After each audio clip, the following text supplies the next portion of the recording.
l'islam. Voilà, c'est en train d'être enregistré. Donc, cher Pentounes, vous êtes le maître spirituel de la confrérie Alaouia, la confrérie soufie Alaouia. Et cette confrérie s'est constituée en tant que ONG parce qu'elle a eu un statut auprès de l'ONU, auprès de l'ECOSOC de l'ONU. Et c'est grâce à votre action que l'ONU a voté à l'unanimité, il faut le dire, à l'unanimité de tous les pays qui sont à l'ONU, la résolution sur la journée internationale du vivre ensemble en paix qui tombe tous les 16 mai. Voilà, ça fait maintenant, la résolution a été votée en 2018, je crois. Et sinon, vous avez aussi fondé les scouts musulmans qui sont en France, qui sont en Belgique, qui sont en Hollande aussi, et en Espagne pour ne pas oublier. Et vous êtes écrivain, vous avez écrit beaucoup, beaucoup de livres sur le vivre ensemble, sur la paix, sur l'amour, sur la confrérie aussi, sur la confrérie Alaouia. Et vous faites effectivement beaucoup, beaucoup de voyages à travers la planète pour diffuser cette parole de paix et d'amour. Merci d'être là, Sidi, et on vous écoute. Bonsoir à tous. Merci de votre invitation. Je suis honoré de pouvoir partager ce moment avec vous et surtout dans les circonstances que nous vivons tous, le monde entier, à travers cette épreuve du Covid. Et nous sommes aussi en France à un moment, je dirais, de choix qui va déterminer l'avenir de tous les citoyens et les citoyennes qui vivent en France. Et à l'échelle globale, dans le monde entier, nous sommes aussi aujourd'hui devant cette problématique du réchauffement climatique, de la pollution, des mers, de la terre, de l'air, et surtout pour les générations à venir, cette préoccupation dans quelle terre ils pourront vivre demain, étant donné que la population mondiale ne cesse d'augmenter. Nous serons bientôt 8 milliards d'êtres humains, et avec ces flux migratoires entre les deux rives de la Méditerranée et tous les pays qui vont être touchés par ce réchauffement climatique, que ce soit dans le sud ou dans le nord, forcément, il faudra trouver une voie qui nous permettra de sauvegarder notre humanité. L'homme ne va pas disparaître de sitôt, mais il faudra que nous choisissons et que nous agissons ensemble pour trouver un moyen de se vivre ensemble en paix. Cette résolution dont tu viens de parler, elle a été votée le 8 décembre 2017 à l'unanimité des 193 États des Nations Unies. Donc, tous les États, il n'y a pas un seul État qui n'a pas apporté sa contribution, sa signature et en quelque sorte sa décision d'aller vers ce vivre ensemble en paix. Maintenant, l'écrit est là, il est gravé, je dirais, dans le marbre de la société humaine. Les Nations Unies représentent l'humanité tout entière. Il est gravé dans le marbre, mais il ne suffit pas seulement d'en parler, comment le vivre et comment le réaliser. Et cette rencontre, ou le thème que vous avez choisi, c'est la lumière, c'est de parler de la lumière. La lumière, c'est quoi la lumière en fait? Si on la ramène au premier degré, la lumière, c'est nos yeux. La lumière, c'est d'abord de voir le soleil, de voir de voir l'autre, de voir le ciel, de voir la nature, les animaux, l'eau, les océans. Donc, la première lumière par laquelle l'homme accède à la connaissance, à, euh, à connaître et identifier les choses, c'est d'abord, au premier degré, nos yeux. Mais les yeux ne sont, que, je dirais, que si, le moyen pour que la raison, notre raison, puisse en tirer les profits. Voir des choses, c'est aussi les comprendre. C'est aussi savoir comment se diriger. Un aveugle a besoin de quelqu'un pour le guider, ou du moins, ou à la limite d'un chien pour traverser la rue. Donc, nous sommes dans cette situation. Comment sortir de cet aveuglement où nous savons tous que les choses vont mal, mais on continue, notre ego continue à nous pousser à ne pas vouloir voir. Et d'ailleurs, un chef d'État français, c'est le président Chirac qui avait dit notre maison brûle et nous regardons ailleurs.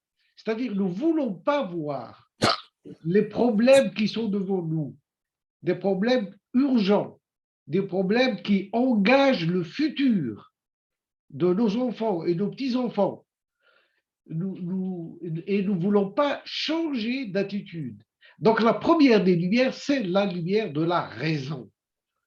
Avant de parler de la lumière divine, d'abord de la lumière de la raison.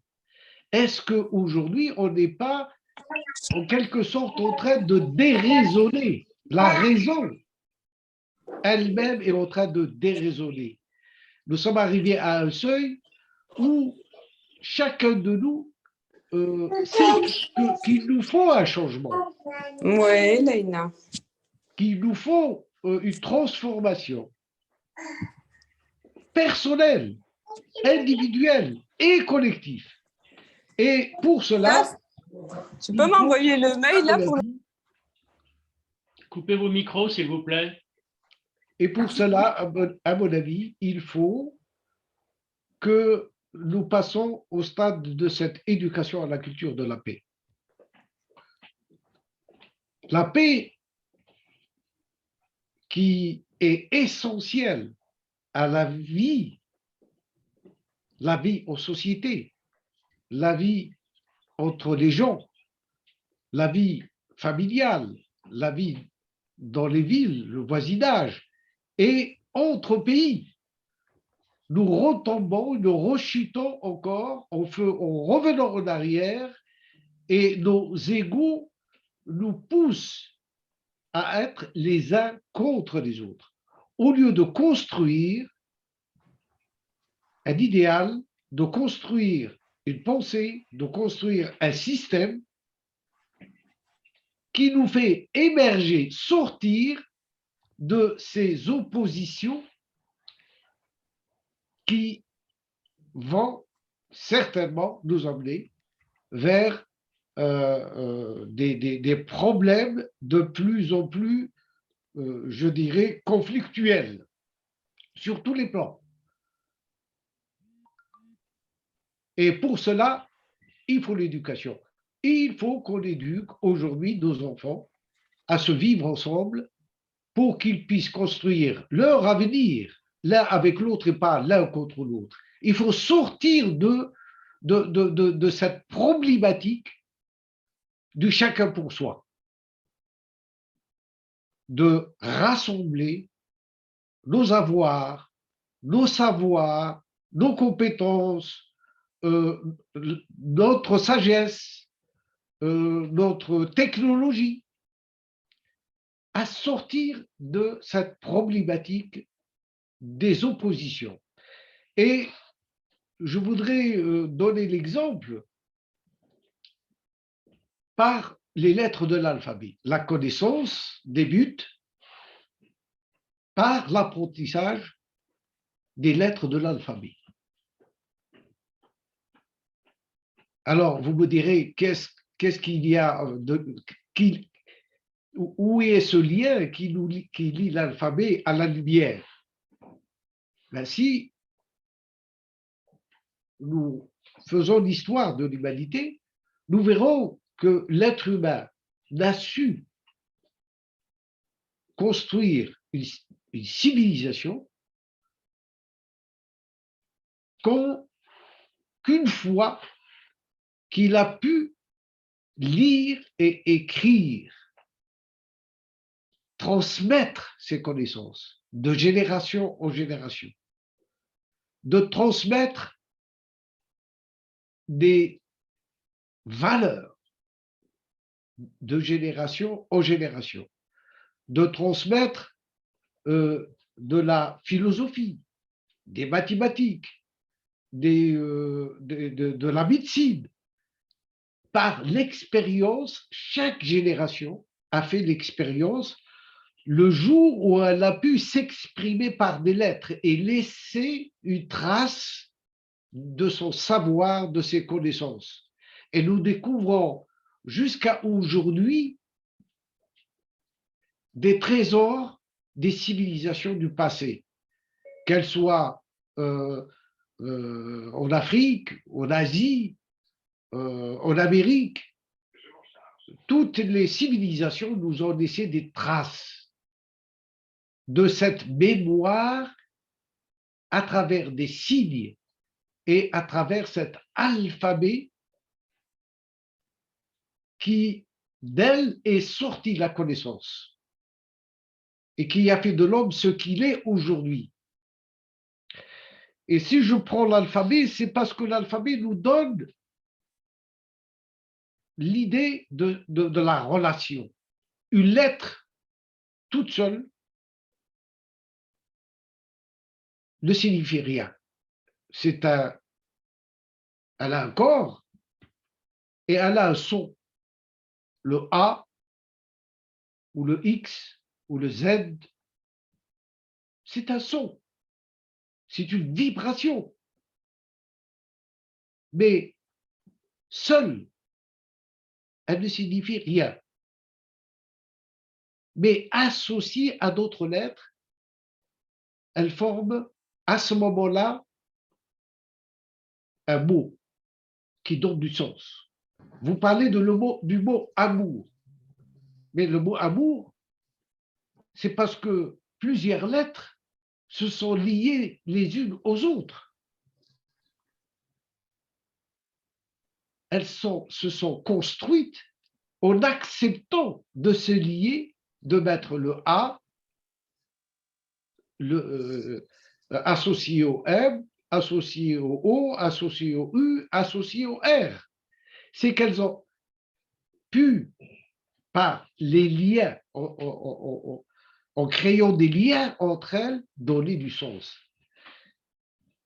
Et c'est en cela où l'alphabet peut nous aider si nous regardons dans chaque prénom que nous portons, dans chaque nom que nous portons, ou dans chaque nom que porte chaque objet que nous observons, que ce soit le soleil, la lune, la mer, l'arbre, l'oiseau, le poisson, nous voyons que c'est toujours les mêmes lettres qui reviennent à travers tous les mots, à travers tous les noms. Chacun de nous contient une partie des lettres de l'alphabet. Et les 26 lettres de l'alphabet en français, ou les 28 en arabe, ou dans d'autres langues plus ou moins, toute la création, tout ce qui vit, tout ce qui est palpable, tout ce qui est visible, eh bien, contient une partie de ces 26 lettres. Si vous voulez écrire un livre sur l'univers, vous avez 26 lettres. Vous n'avez pas plus. Et si vous voulez écrire la Bible, eh ben c'est pareil, c'est 26 lettres. Et si vous voulez écrire le Coran, eh ben vous l'écrivez en arabe, vous avez 28 lettres. Vous voulez le traduire en français, vous avez 26 lettres. Vous ne pouvez pas en inventer d'autres. Et l'humanité est cela.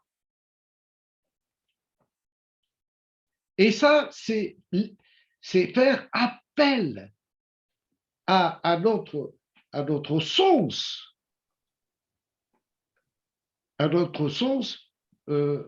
intellectuel. Mais ce sens intellectuel qui donne la forme, qui nous donne le sens du mot, va nous interroger sur les oppositions et les contradictions dans lesquelles elle nous amène. C'est-à-dire, nous parlons de l'amour, mais une fois que le mot amour surgit, il va automatiquement nous confronter à la haine. Nous ne pouvons pas ne pas regarder que tout ce qui existe est dans la dualité. Il y a toujours la nuit et le jour. C'est une opposition. L'amour, la haine, c'est une opposition. La paix, la guerre, c'est des oppositions. Alors, comment l'être que nous sommes peut, à travers ces oppositions, tisser les liens et de faire que si il opte pour l'amour en sachant qu'il a en face de lui, à l'opposé de lui-même, le mot haine, comment je vais réagir? Comment je vais me comporter? Quel lien je pourrais avoir entre amour et haine? Quel lien je peux avoir entre le ciel et la terre? Quel lien je pourrais avoir entre guerre et paix? Entre hommes et femmes? Entre le bien et le mal? Etc., etc., etc. Et là, c'est l'esprit. C'est ce qui détermine l'homme. C'est la réflexion. C'est l'esprit. C'est notre intériorité qui va nous aider à éviter les obstacles. Comment faire que le conflit permanent de la dualité nous amène vers le principe de l'unité? Comment je vais préserver mon unité dans cette diversité des oppositions qui sont à moi? Quel est le choix déterminant qui me pousse à choisir l'un ou l'autre, ou à réunir l'un et l'autre? C'est-à-dire que l'amour va m'éviter de tomber dans la haine.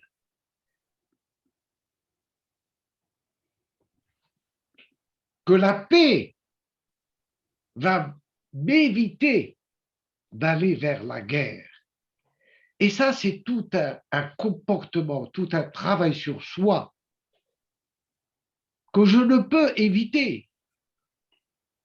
Je ne peux pas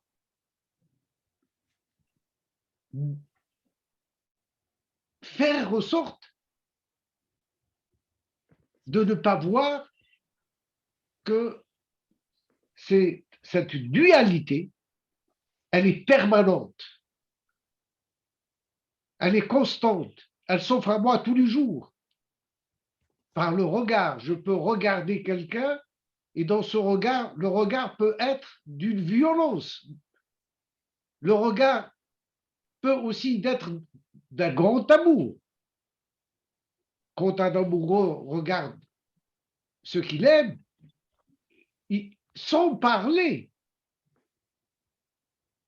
on sait que il est amoureux. Son simple regard. Notre façon de sourire, notre façon de tendre la main, tous nos sens contribuent à faire de nous, à chaque instant et dans différents états, dévoilent ce que nous sommes. Si j'aime ou si je n'aime pas. Si je suis en guerre avec l'autre ou si je suis en paix. Ça, c'est une transformation au cœur de chacun d'entre nous. C'est au niveau de notre conscience. Comment éduquer notre conscience à cette éducation, à cette culture de la paix, pour que la paix devienne pour moi la base de mon existence. Comment gérer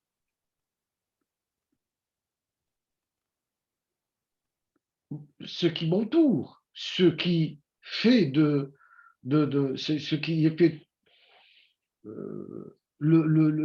comment gérer l'économie, cette économie dont j'ai besoin pour me nourrir, pour m'habiller, pour parler, pour enseigner, pour étudier, pour travailler, pour aimer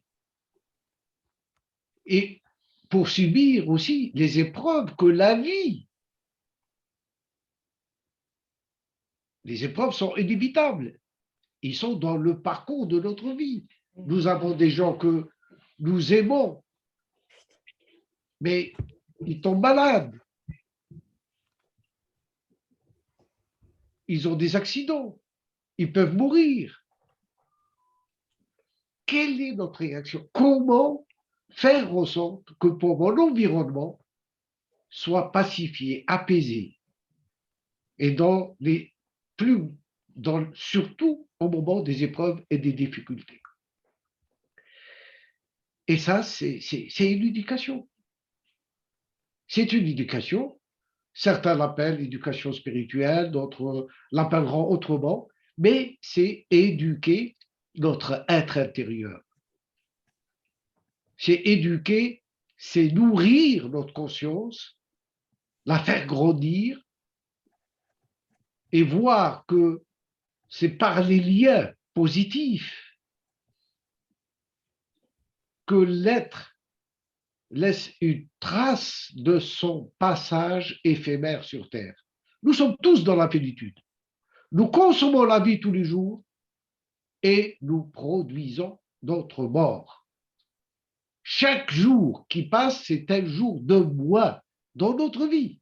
Chaque mois qui passe, c'est un mois de moins. Chaque année qui passe, c'est une année de moins.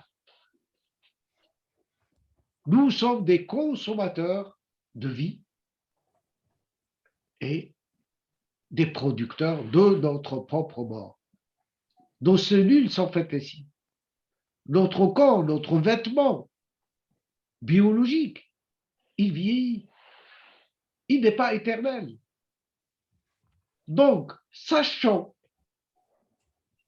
que nous sommes dans la plénitude, alors, qu'est-ce que je fais de ma vie? Ma vie, un parcours limité entre ma naissance et ma mort. J'ai reçu en héritage, j'ai reçu un don qui s'appelle la vie. Je ne l'ai pas demandé, je ne l'ai pas cherché. Il m'a été donné. Donné par qui? Donné premièrement par mes parents. Mais mes parents, eux, ils l'ont reçu aussi de leurs parents. Et il y a une chose extraordinaire, c'est que ce lien d'humanité, ce lien qui nous lie, il a une trace physique dans notre propre corps que chacun regarde son nombril. Et il voit qu'il est, par ce petit trou qu'il a au milieu de son ventre, relié à sa mère.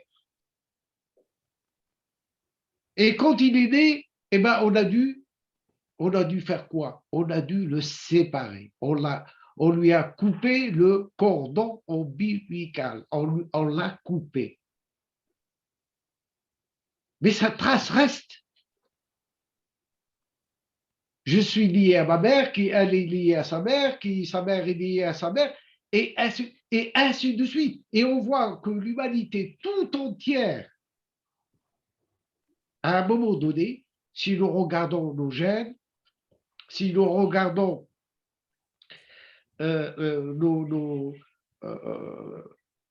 voyons que nous portons en nous l'humanité tout entière, ou du moins une grande partie de l'humanité, que nous sommes issus, qu'on le veuille ou pas.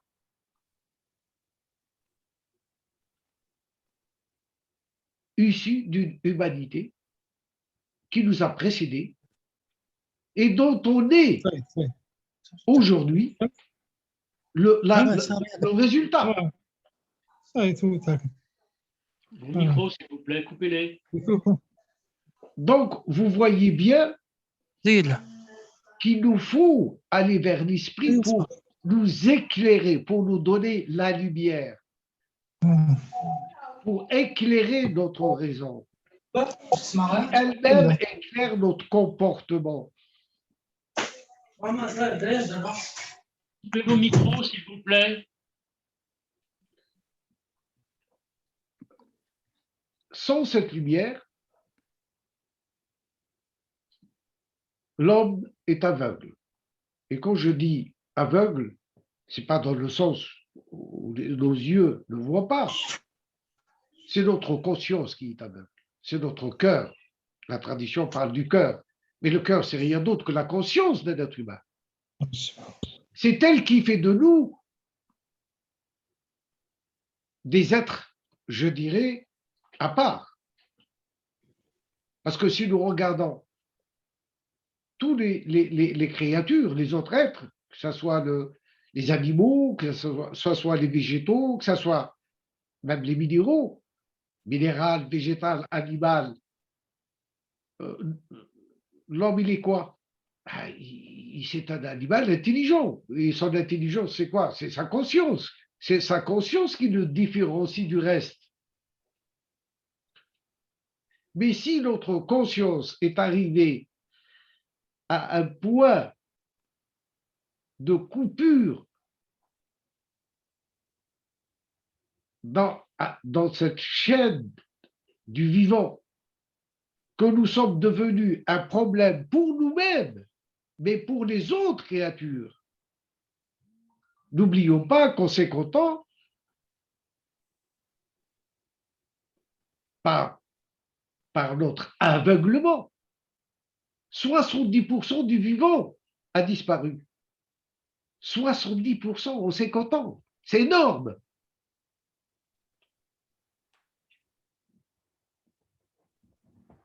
Nous devenons une catastrophe pour la vie sur Terre.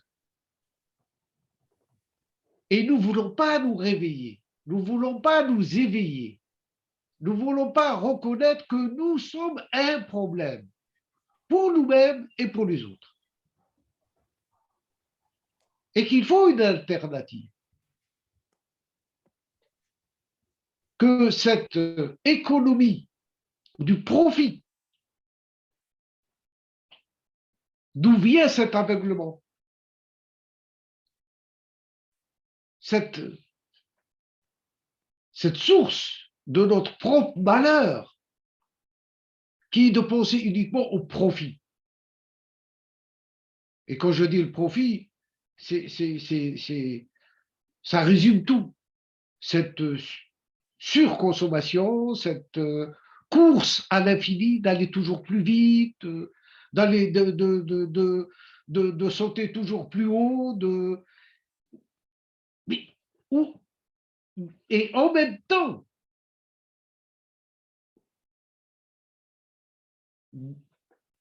de perdre, de souiller cette terre qui est notre paradis. Les gens croient qu'en mourant, ils vont aller au paradis. Et ils oublient que le paradis que nous avons entre les mains, ce paradis, jusqu'à aujourd'hui, unique. Peut-être qu'il y a d'autres terres, dont l'univers est tellement grand, immense, infini. Peut-être qu'il y a d'autres vies, certainement, dans l'univers. Mais jusqu'à présent, et jusqu'à preuve du contraire, nous sommes les seuls aujourd'hui dans ce cosmos. Tous les planètes qu'on a visitées ou qu'on a pu voir ou visiter ou photographier n'ont pas la vie. Il n'y a pas de vie. C'est des planètes mortes. Et quand je dis mortes, peut-être qu'il y a une autre vie qu'on ne voit pas, quelque chose qui nous échappe encore, nos connaissances sont limitées. Mais il n'y a pas la vie qu'il y a sur Terre, cette diversité, cette beauté, dans le végétal, dans le minéral, dans l'animal et dans l'être humain. Cette diversité de couleurs, de formes, d'odeurs, de langage, de philosophie, de religion, c'est d'une richesse extraordinaire. L'art, la musique, la cuisine, toute cette diversité dans laquelle nous baignons et nous n'arrivons pas à la regarder comme un miracle, comme le miracle de la vie. Et c'est ça notre aveuglement, c'est que nous ne regardons pas. Notre regard se limite à notre ego égotique, le moi-je. Et il faut, à un moment donné, comprendre qu'il faut passer de la culture du je à la culture du nous. Parce que sans cette culture du nous, c'est la faillite totale pour tout le monde. Les gens qui se battent pour imposer leurs idées, pour imposer leurs concepts, pour imposer leur religion, pour leur imposer leur système, qu'il soit politique, qu'il soit économique, qu'il soit financier, vont à l'encontre même de ce que la nature a fait. La diversité. La diversité est une richesse. Et cette richesse, elle a été donnée à tout le monde. Donc, nous le partageons entre les hommes, mais aussi avec les animaux, avec les insectes. Les insectes ont droit à la vie. Regardez ce que fait une abeille. Regardez ce que fait un ver de terre. Il est au service du vivant. Quand un ver de terre, on l'écrase, on a écrasé du vivant, parce qu'il fait un travail que ne font pas les tracteurs. Il laboure constamment, jour et nuit, la terre. Il l'aère, il la rend vivante. Et une abeille, eh ben, elle pollinise. Sans l'abeille, nous n'aurons pas de fruits. La pollinisation est faite par un insecte d'un centimètre et l'homme ne peut pas la remplacer.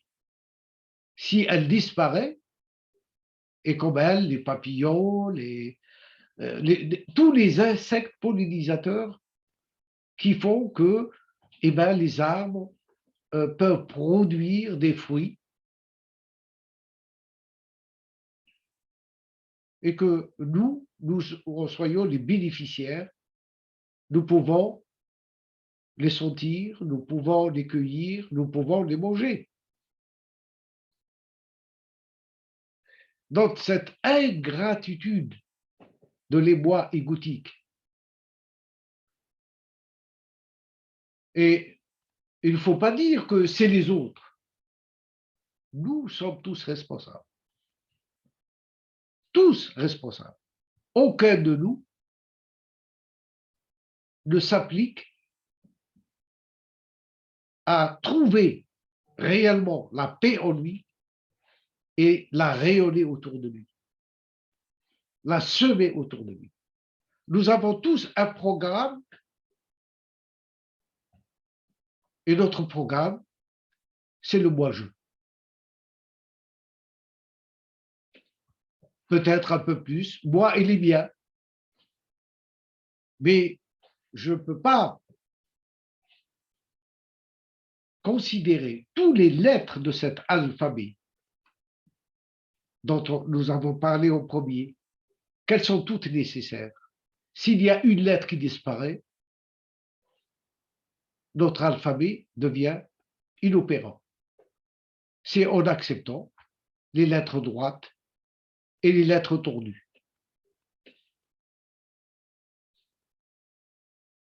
Que nous pouvons écrire notre propre histoire,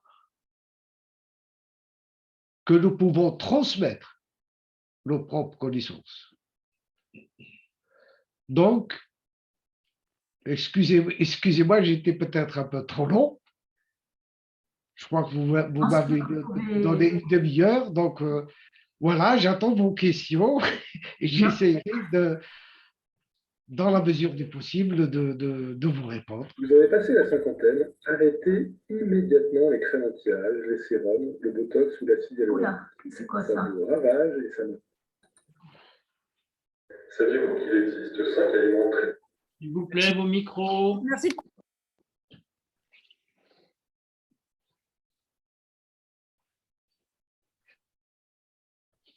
Vous pouvez encore 5 minutes si vous voulez. Et apparemment, il n'y a pas de questions sur le chat. Apparemment, votre exposé était très clair.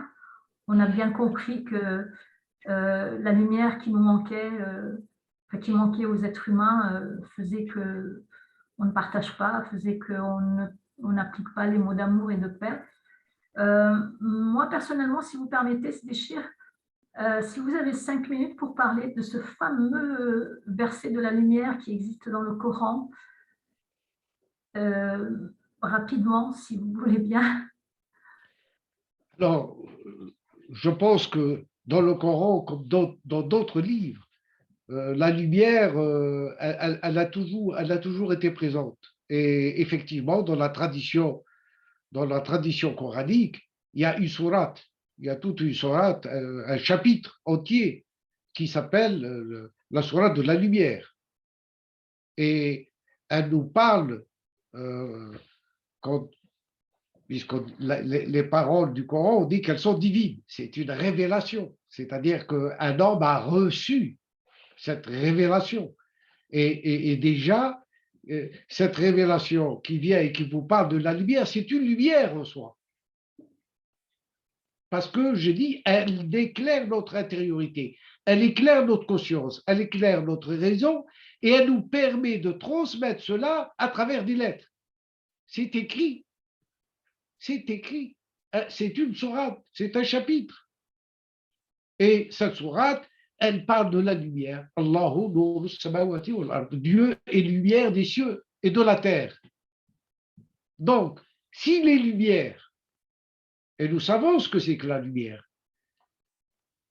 c'est des photons, le soleil, quand il se lève, il nous envoie par ses rayonnements, par des vagues successives de sa chaleur et en même temps ces photons.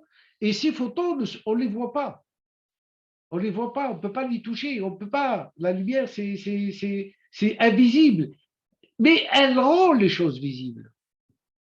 En elle-même, elle est invisible. Un photon, on ne le voit pas. Mais un photon, ne se révèle que quand il est en contact de l'objet. Et en plus de cela, c'est que nous sommes soumis au jour et à la nuit. Nous sommes là, le moment où je parle, il fait nuit. Le soleil n'est plus là. Et pourtant, il est toujours là. Alors, l'homme qui raisonne, il dit non, il n'est pas là. Le soleil est absent. Il n'y a pas de soleil. Non, le soleil existe. C'est la Terre. C'est la rotation de la Terre qui a fait que le soleil est dans notre dos. Et aux États-Unis, le soleil ne s'est pas couché encore. Et il est en train de se lever dans le Pacifique, vers l'Est, ou vers les pays de l'Extrême-Orient, il est en train de se lever. Donc, le soleil ne se couche jamais. La lumière n'arrête jamais. Allahu Nur Samawati wal Ard. Il est la lumière des cieux et de la terre. C'est comme le soleil. Le soleil n'arrête pas d'être le soleil, n'arrête pas d'éclairer. Mais c'est nous qui tournons le dos à la lumière. C'est nous qui ne la voyons pas.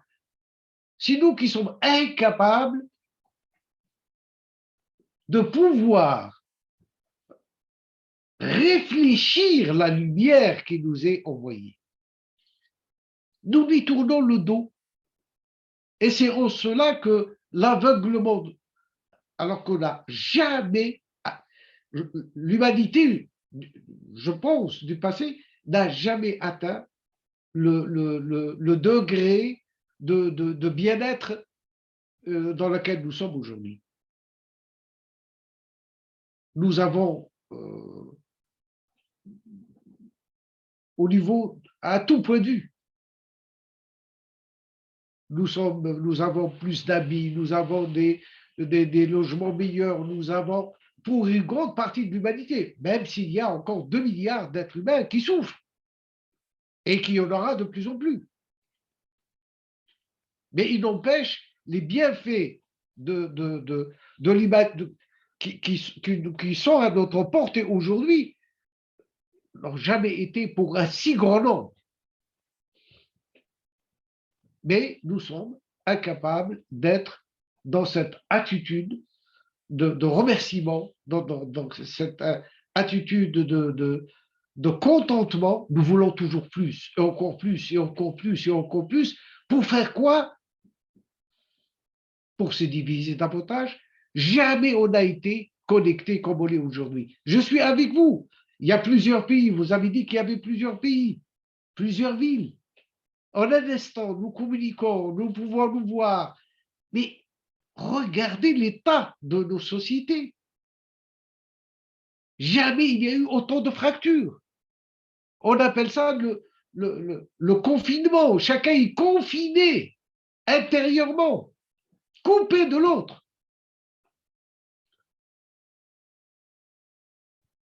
Donc, il faut réfléchir. Est-ce que cet état de fait peut continuer et que nous puissions revenir avec des pensées qu'on croyait tout à fait enterrées, mortes, de revenir encore à des notions de couleur, à ce rejet de l'autre, parce qu'il n'est pas comme vous, il ne parle pas comme vous, il a une autre langue, une autre religion, une autre façon de ceci, une autre façon de là. C'est revenir dans les ténèbres des temps passés où tout ça va amener vers des conflits, vers des situations de mort, alors que nous avons la capacité aujourd'hui de réparer les dégâts qu'on a faits. Avons-nous besoin encore de guerre pour prouver quoi? Avons-nous besoin encore d'armes de plus en plus meurtrières pour prouver quoi? Pour aller vers quoi? Et nous sommes incapables de gérer nos déchets. Nos déchets sur la Terre, on est incapables de les gérer. Il y a des mers qui sont en train de mourir, la Méditerranée. Il y aura bientôt plus de plastique dans la Méditerranée que de poissons. Mais ce n'est pas seulement la Méditerranée, c'est partout. Nous sommes incapables de réparer les dégâts qu'on fait. On donne à nos enfants des nourritures frelatées, des nourritures qui les empoisonnent. Donc, il faut réfléchir. Cette société qui gère sa gouvernance, son économie. L'économie, regardez la nature, l'économie de la nature. Il n'y a pas de déchets. La nature ne fait pas de déchets. Si vous allez dans une forêt, si vous allez n'importe où la terre est restée propre, vous, ou naturelle, vous ne trouverez pas de déchets. Tout se recycle. Il n'y a que les déchets de l'homme.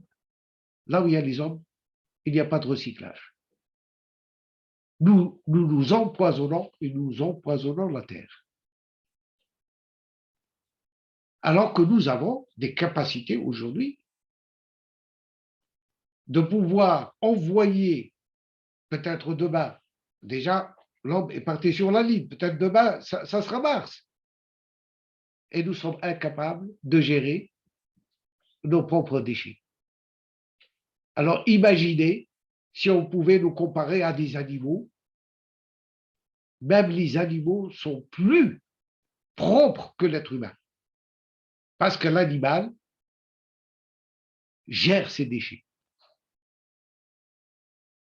Alors que l'homme n'arrive pas à gérer ses propres déchets. Excusez-moi de parler, vous avez souhaité qu'on parle de la lumière, mais nous sommes dans un état aujourd'hui où parler de la lumière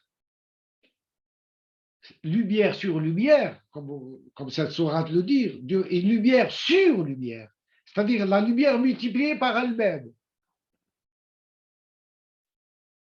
Nous sommes loin. Nous n'avons pas aujourd'hui la capacité de pouvoir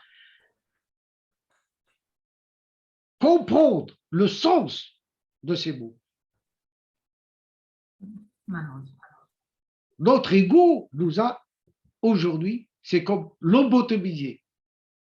On est préoccupé à une seule chose, le profit, l'économie du profit, au lieu de l'économie du bien-être. Donc réfléchissons, qu'est-ce qu'on va léguer aux générations à venir? Moi, je garde espoir, sincèrement. Avec tout ce que je vous dis, je garde espoir, parce qu'on travaille à cette culture de paix et comment l'enseigner. Merci beaucoup. Merci, Sédéchir, merci beaucoup. Merci, il y a eu d'autres questions, mais je crois qu'on n'a pas le temps maintenant de les donner. On va passer dans 2-3 minutes à la méditation silencieuse. On serait très honorés que vous restiez avec nous, Sédéchir. Et voilà, merci en tout cas. Merci beaucoup de nous Avec avoir. plaisir. Merci.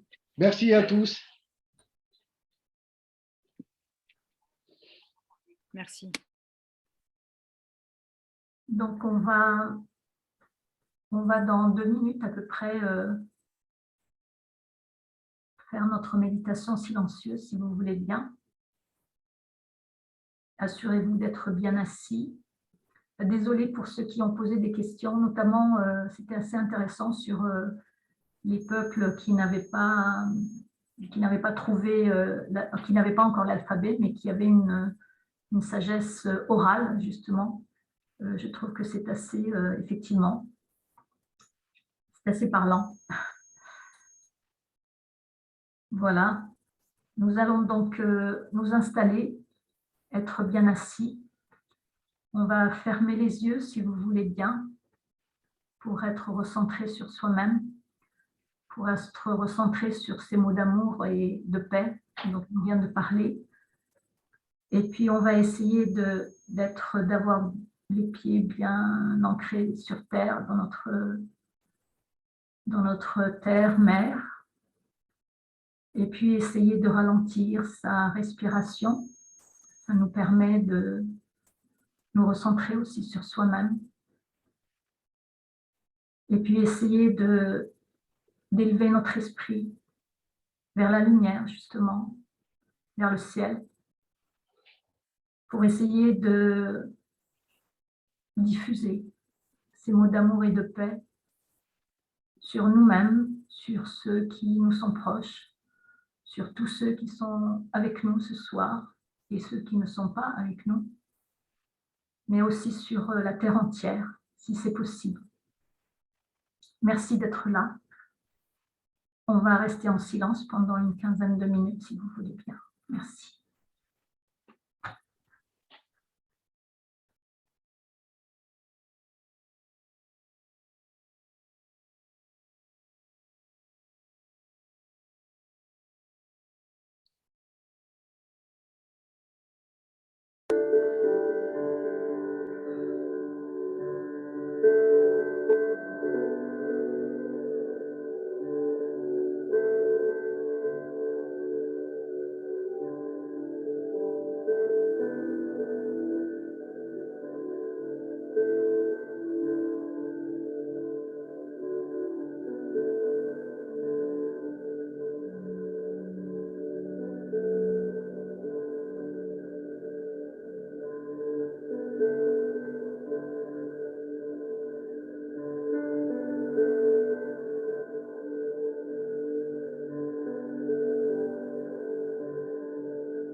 Merci.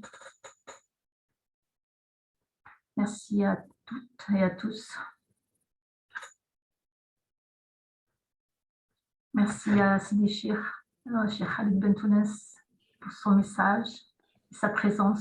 Merci Sidi Cheikh.